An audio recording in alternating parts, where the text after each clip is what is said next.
Welcome to In Conversation with writer and editor Sheila Bender, discussions on writing and the writing life, a monthly chat with writers, publishers, and those who support the literary arts. Today, Sheila is talking with memoirist and writing professor Sue William Silverman, whose newest memoir is The Pat Boone Fan Club, My Life as a White Anglo-Saxon Jew. Hello, this is Sheila Bender, and you are listening to In Conversation with Sheila Bender, discussions on writing and the writing life. Today, we're excited to be talking with Sue William Silverman, who is a professional speaker and the author of 3 memoirs, a poetry collection, and a craft book on writing. She also teaches writing at the Vermont College of Fine Arts, a low-residency program. This is an especially exciting time for Sue because her newest book, The Pat Boone Fan Club, My Life as a White Anglo-Saxon Jew, is out. Kirkus Review has said of the book, it is masterly and continues her uncompromising examination of the inner life. She's helped many people also examine their inner life through writing memoir with her craft book, Fearless Confessions, A Writer's Guide to Memoir. Her other 2 memoirs are Because I Remember Terror, Father, I Remember You, which won the Association of Writers and Writing Programs Award in Creative Nonfiction. Lovesick, One Woman's Journey Through Sexual Addiction, was made into a Lifetime television original movie, which Sue had a little part in. I'm sure she'll tell us about that. She's also written a collection of poetry, Hieroglyphics in Neon. So, Sue, welcome to the program. Thank you for having me. I'm really looking forward to talking to you. And I'm looking forward to talking to you. Why don't we start by having you talk a little bit about your teaching? I know that from your posts on Facebook, how much you adore your students and how eager you are to advertise their accomplishments and to thank them for the kinds of things they're doing in writing. And teacher to teacher, I'm always excited to learn about writing teachers and their work with upcoming writers. Do you have anything off the top of your head that you might want to say about teaching? Well, I just think that I learn so much from my students, and I know that can almost sound like a cliche, but with other cliches, it happens to be true. And I love the idea of listening to students and trying to figure out what it is they're trying to say in their work. Because my job as a teacher, I don't feel, is, say, to impose my own views or my own style or my own voice on students. It's rather to help them find their way. So I sort of see myself as a guide, kind of trying to guide them to what it is they're trying to say. And I just find it a very important thing to do for those of us who have had some success to really help others, coming up to help them find their voices as well. So when you say that you learn from them in helping them to find their voice, do you find out more about your own? I think that I do, and I think I learn more about compassion and empathy and sort of the skill of listening, maybe particularly in today's climate where, like on TV news, everybody's sort of shrieking at each other. Absolutely. I think we've sort of forgotten how to listen, and I think one of the important things in teaching is really listening to what a student is trying to tell you, and then just sort of forming a kind of bond with a student. I mean, I have friends who, after they graduate from the program at Vermont College, that I'm still friends with, like 10 years later. Mm-hmm. And so I just think that it's, sort of developing this writer community. Absolutely. I think that writing is an act of intimacy in the first place. And so when you're working with people on their writing, you're bound to become bonded. And it's really nice to hear that bond doesn't have to break because the writer becomes an officially graduated MFA. Right, exactly. I think that point about listening is so important. I've taken when I teach to saying that what we have to do is listen to our drafting, that the words want to tell us something, and we're not used to listening. We're more used to criticizing. There's sort of 2 forms of listening. Listening to ourselves, what is it that we're trying to say? I always kind of think of writing, in fact, when it's sort of listening to a whisper, like there's something in my head that's kind of whispering to me that's sort of telling me where I'm supposed to go. And then in addition to that, when you're teaching, is learning how to listen to students and trying to hear sort of their whisper. And they have a goal. They want to accomplish something in this work and trying to figure out what is it. And like for my job as a teacher, how can I help them find it? Right. Because once that book goes out into the world published and without them, it's really not a whisper anymore. That's right. That's right. Then we can be as loud and raucous as possible. Right. And so that brings me to some questions about your craft book, which has been noted by by poets and writers, I believe it is, as one of the essential books for writers. I know that. I'm very pleased about that. I've used it, and I've recommended it to students, and you've made it this idea of how to listen to our words very accessible. So if you had to, and I know this is a little unfair, to kind of summarize the strength of that book for writers, what might you say? Well, I think for me, when I was writing it, I did not approach it as I'm an academic and I know everything there is about teaching and I'm going to tell you what it is. That's not how I approached it at all. I mean, that's really not who I am. Instead, I wrote it almost like a kind of a memoir for me about my writing and sort of the mistakes I made along the way and how you can avoid those, kind of learn from my experience. So I tried to make it very user-friendly so that I'm really talking to writers one-on-one, that rather than giving a lecture, it's sort of having a conversation about writing and letting whoever reads the book know the mistakes I've made and sort of how to not make those same mistakes. And then also just the importance of speaking out. I think particularly for women, that can be hard for us to do, telling family secrets, things that we've been told, oh, you can't write about that, or, you shouldn't say that. But really trying to offer courage and to let beginning writers know the importance of voice and that everybody has a story and everybody's story is important. And your story is yours, and there isn't anybody else in the universe who can tell it. So if you don't tell your story, then it's just never going to be out there. That's right. While we're talking about the book, I know one of the earmarks of the training in that book is what you've dubbed, I think, the voice of experience and the voice of innocence. Right. Very Blakean. I don't know if you discussed. I did borrow from Blake. Yeah, which is excellent. And that means a lot to people. And I wondered if you could just address that very briefly, maybe why that is at the heart of the book and what people have made of it and what you've made of the two voices. Yeah, I think that one misconception about memoir is that sort of the idea of, oh, this thing happened to me, something happened to me, I want to tell you what it is. And yes, that's part of it. And sort of that narrative of telling you, this happened to me, then this happened to me, is what I call a voice of innocence, which is the basic storyline or plot. Like this happened to me and I'm going to tell you my story. But to me, that's only a part of a memoir. The other part of memoir is to go deep inside the experience and try to understand what that meant. And that's the voice of experience, where you go kind of deep, sort of vertically, sort of fall down inside of the story and offer reflection, discover your metaphors. So it's really the voice of experience is taking the facts of what happened. So in other words, the voice of innocence is sort of the facts of the story. This happened to me. The voice of experience then takes those facts and reflects upon them and discovers the metaphor and sort of what was the emotion behind it. In many ways, those two voices need to kind of ripple throughout a memoir in order to fully convey kind of both the story and then the story behind the story. So I have a question I've been desiring to ask you. Yes. I worked with a client this year who was writing memoir about childhood sexual abuse. She was a very wonderful, spirited writer. She really got into the feelings and voice of a child and then an adolescent as she was growing up.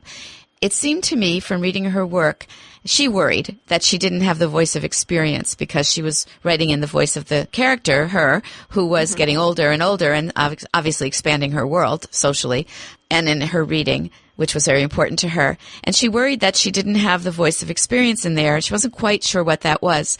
And my interpretation, so I'm checking it out with you, was that part of the voice of experience is actually in the selection of what you even are putting into the memoir. And part of Absolutely. And thank you. I'm so glad to hear that because I don't want to give anybody misdirection. So partly the voice of experience is the writer, the shaper, who's chosen and selected the reflections, even if those reflections were done by the 8-year-old or the 10-year-old or the 16-year-old. Exactly. That's exactly right. You don't know how I'm relaxing here in this chair thinking, oh, good. Do you want to say anything more about that? Because I think some people, well, like she was afraid that she hadn't done that because she didn't come in as the adult. Yeah, no, the voice of experience does not mean an adult voice. It doesn't. But it is the adult sensibility that kind of guides through the experience, selects word choice, for example. Mm-hmm. The words that she might use, they might be more, say, adult sounding than what you would say at 8 years old. But that is the voice of experience, and the way you kind of slant details that makes them be reflective of your interior emotional presence. That's the voice of experience. So in other words, if I'm describing a certain vase or something that's in my house and maybe there's a crack on it or something, and the way I describe that vase, if I describe it, that crack as being something that would be reflective of, say, a crack inside of my being, then the way you describe that vase with a crack is, and the way you slant that detail is the voice of experience. Right. Oh, good. When people go wrong in their drafting and don't have both voices at work, what are some of the common telltale signs of that?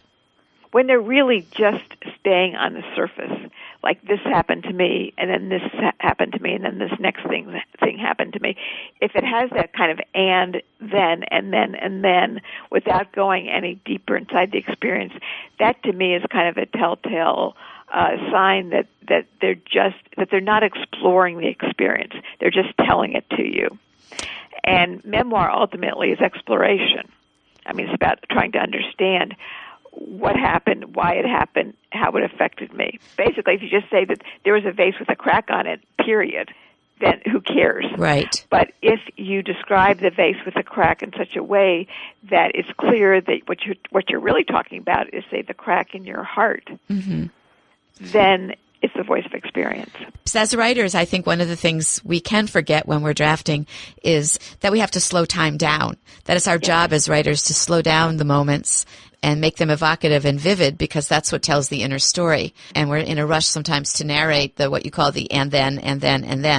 Oh, sure. I mean, the first draft, it may be all and then. This happened to me, then this happened to me. I mean, I never discover what my metaphors are until sometimes the second, third, fourth, fifth draft. So. Well, that's refreshing and generous of you to tell us. To hear a writer say, 4 or 5 drafts before I find out. Oh, my first drafts are awful. I mean, they're just garbage. They're embarrassing. So you have to start somewhere. That's right. That's right. And that's what I try to say. I'm sure you say it, is that the difference is for writers that will bear with that, and we'll keep working with that and revise until we come up with the thing that you've read and think came all at once. Exactly. A successful writer is simply someone who doesn't give up. Ah, okay. So speaking of that, you've written quite a few books. I would like us to spend some time on your newest, the Pat Boone Fan Club, My Life as a White Anglo-Saxon Jew. But before we get there, maybe you could give us like a little history of where you started in memoir. This is your third memoir. Yes. Right? And it's differently structured than the other two. So I was thinking maybe if you told us how, because I remember Terror Father, I remember you, how that was structured, and then how you structured Lovesick, and which I know uses a metaphor, so maybe that's an opportunity to talk about finding the metaphor, and then we'll talk about the new book. You are listening to KPTZ 91.9 Port Townsend. In case you've just joined us, you are listening to In Conversation with Sheila Bender, discussions on writing and the writing life. Today, Sheila is talking with memoirist and writing professor Sue William Silverman, whose newest memoir is The Pat Boone Fan Club, My Life as a White Anglo-Saxon Jew. The first book is about growing up in my incestuous family, and it's called Because I Remember Terror Father, I Remember You. And in that book, it's kind of framed by the present time of, it opens kind of with me seeing my therapist for the first time, and then it also ends with my therapist. And then basically the whole bulk of most of the memoir then is written kind of as a flashback. And I felt like I needed to do that because the topic is very scary and it's rather a dark book. Mm-hmm. And I felt by by starting in a place where I'm finally going to be safe with this really great therapist, that it would be easier for the reader to kind of get through it, because obviously they're holding the book in their hand, so they know that I made it. But nevertheless, in terms of what's on the page, by starting when I first seek help and safety and recovery, that would be a good place to start, so that the reader would know that, okay, I get out of this and I'm going to be okay. And then the second book, Lovesick, One Woman's Journey Through Sexual Addiction, basically is about 28 days I spent in rehab. And each chapter kind of goes along day 1, day 2, up to 28 days. So that structure seemed fairly straightforward, in that, I had this specific time frame of the 28 days. However, within that, and within the 28 days of recovery, I have flashbacks about the dangerous behaviors that I encountered when I acted out the sex addiction. So there, too, the main focus is on recovery, but of course I have to show what I'm recovering from.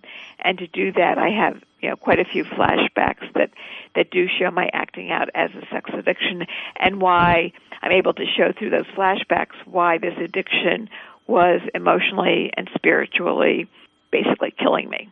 So is the structuring of the flashbacks in that one, which has the time frame of 28 days, different than the flashback that frames Because I Remember Terror Father? Yes, because I Remember Terror Father, almost the whole book is pretty much flashback, and I don't go back and forth between past and present. I begin in present, and then I write maybe 200 pages or whatever. I can't remember how long the book is, but at least 200 pages. That's all the past. That's my growing up through each stage of my life. And then at the end, I'm an adult again, back in therapy. Whereas in Lovesick, there's more going back and forth between past and present. Okay, and I'm sure partly that I used the word metaphor when I was thinking about that book, because maybe that was not the right term, and maybe you have a different one for it, but that idea that you have the structure of the 28 days and what comes up for you during those 28 days kind of gives you that freedom to go back and forth differently, because the now of each day might dictate what you're thinking about. Well, exactly. When I'm in rehab in those 28 days, and as I'm writing about it, so I'll have a therapy session, and something in therapy will remind me of, when I was acting out back in college, this happened to me. So then I have a flashback about my time in college. So exactly, there's a reason for, which of the flashbacks I chose, and they all do kind of shed light on what I'm going through during the 28 days. So let's jump now to your new book, The Pat Boone Fan Club, My Life as a White Anglo-Saxon Jew.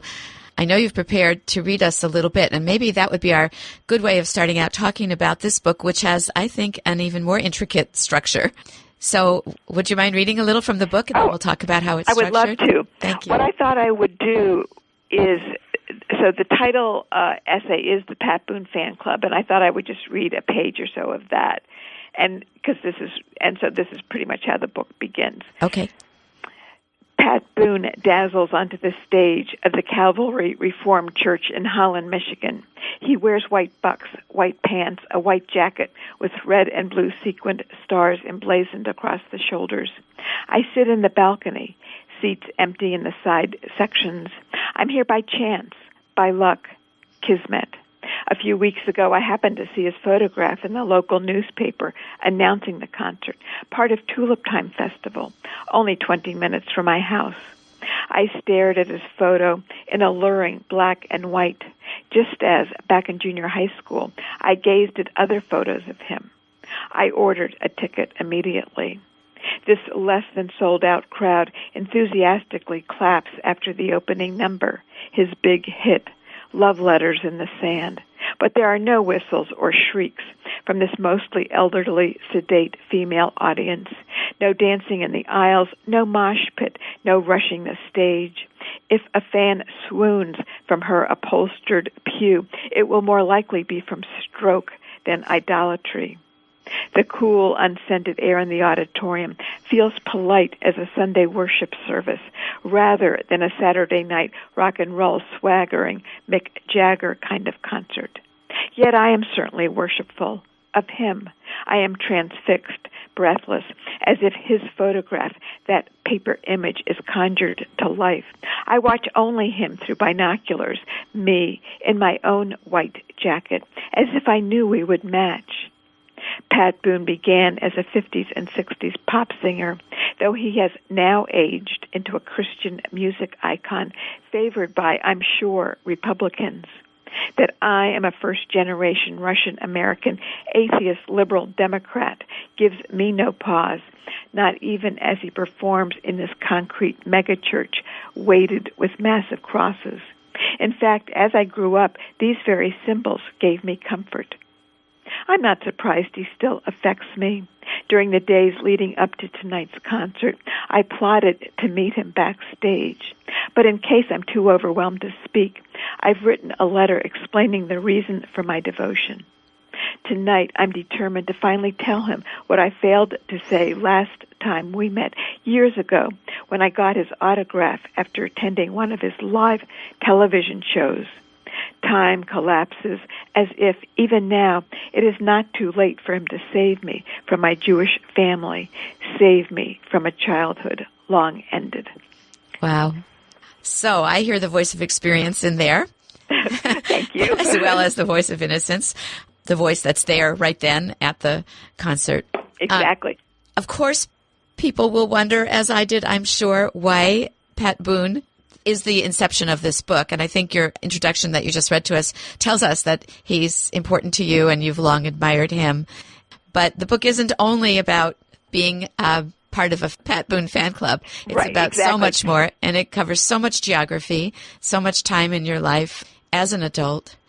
I wonder if you want to talk about the rest of the structure of the book and the rhetorical devices. Sure, absolutely. I mean, basically, the book is about my ambiguous and conflicted feelings toward Judaism. I mean, growing up, since my Jewish father sexually molested me, I became very sort of alienated from my religion, and I think that did begin with Pat Boone, and that when I was, a little teeny bopper, he represented and looked like everything my father wasn't. So he had this very Christian, squeaky clean image. He was known as sort of the wholesome. He and Elvis were about the same time, and Elvis was sort of the bad boy of rock and roll, and Pat Boone was the good boy of rock and roll. So you were either like a Pat Boone fan or an Elvis fan, and I was clearly for Pat Boone. And really, because of course I didn't know it at the time, but once I started writing the book, I came to understand that Pat Boone was a metaphor for a safe father, and he offered this kind of sense of hope. And Pat Boone actually has 4 daughters, and so growing up I really wanted him to adopt me so I could be his 5th daughter. But in the book itself there are about 3 or 4 sections about Pat Boone, but the other sections also all speak to showing kind of what happens when you grow up without a sense of spirituality. And I don't mean just religion, but just a sense of spirituality when that's kind of stolen from you. What kinds of ways do you sort of seek identity? And so a lot of the other chapters just show different ways. For example, when I lived in the West Indies, there was kind of a homeless man, a tramp, who used to just kind of basically tramp around the island, and I just became obsessed with this man.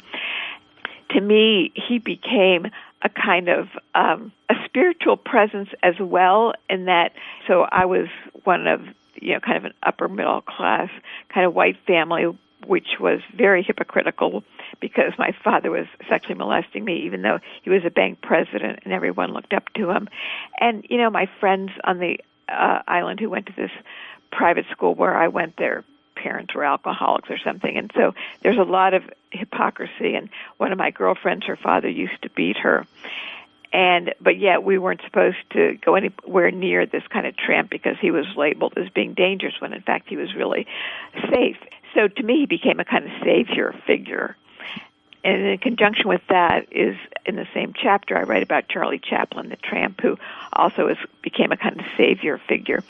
So I sort of look at spirituality and try to find spirituality through either people like Pat Boone or this tramp or Charlie Chaplin. And that's sort of what the sort of the theme of the book is sort of this quest to find a kind of spiritual figure or a spiritual life when I've grown up just being very conflicted by my own religion. And therefore, you've got a wonderful use of a lot of pop culture in there in, Yes. For me, very surprising ways, how it integrates with your search and your thinking. Another thing I noticed about the book, there are personal narratives, like the one that you read to us about being there at his concert in Holland, Michigan. There are letters to the reader. Yes. Which have a kind of different voice, which I'd like to talk about. And then sometimes you write in the second person. Yes. So yes, this book really could lend itself. I mean, to be honest, this book actually did not start out as a book. It started out as, okay, so I'd finished the 2 memoirs, I'd written the craft book, and I'm sort of thinking, well, what should I write now, And I was sure I didn't really have another memoir in me, so I thought, well, I'll just sort of write some standalone essays. And at the same time that I was thinking about that, I was thinking, well, what do I have to write about? At the same time that happened, I just happened to see this, picture of Pat Boone, who was going to be 20 minutes from my house, and I'd already had this obsession with him. I thought, oh, I could go to the concert, and then maybe I could write an essay about him. So it started out as that, and so it was I just had this one standalone essay, and then I kept writing essays. I wrote the one about the tramp, and I wrote about 10 or so others. But the more that I wrote them, I came to realize that in some way or another, they all were talking about this kind of search for identity and my feelings of wanting to be Christian. I went to high school in New Jersey, and there are very few Jews in my class, and so I had a crush on this young boy who was obviously Christian, and I wanted him to love me, and he more or less, sometimes he did ask me out, but he also had a crush on this other girl who was Christian, so he sort of, he was a kind of a Pat Boone figure to me as well. Right. I mean, he was just... So you managed to, part of your mastery is having had all this experience writing memoir, to be able to draw from it and realize that even if you didn't quite know what your material was, it was starting. And then you could stitch I it just together. kept with it. Yes. Yeah, I just kept with it. And these essays kept building up. And then, as I say, some of them I did publish as standalone, but then when I realized that I actually had a whole book, then I revised a lot of them so that they would more clearly kind of fit the theme. Uh-huh. And then, and then there are these kind of bridge sections, which are Dear Reader sections, where I do directly address the reader. And I felt I needed those in order to sort of better hold the whole book together as a congruent whole. Right. And where I can sort of, in this other voice, I can sort of comment upon what I've just been writing about or what I'm about to write on, and sort of telling the reader, okay, this didn't work. Like, okay, I went to high school here and I really wanted this boy to love me, and then I would be Christian, everything would be fine. But he didn't, so now I'm off on this journey to try and find something else. So now I'm about to marry my first husband, who happens to be Christian, and maybe I'll finally find myself with him, and now I'll finally be able to kind of consider myself Christian. I think that listeners will probably realize that's not the end of the story. You've got more to say. Thank you again for another act of generosity, which is to tell us how you crafted this book and where you started in the not knowing and then finding out what your topic would be and following your nose, literally, in the information in the newspaper to the concert. I just adore all of your books and your ability to talk about really harsh things that happened in life in a way that can help others transform their lives, as I know you've done through writing and teaching. So I hate to say goodbye. This has been wonderful. Well, thank you so much for having me. I hope we get to talk again soon. I hope so, too. Thank you, Sue. Thank you. Bye-bye. In Conversation is produced by Sheila Bender and edited by Charlie Fleischman. Production coordinator is Mike Schlexer. Announcer is Kurt Vanderslice.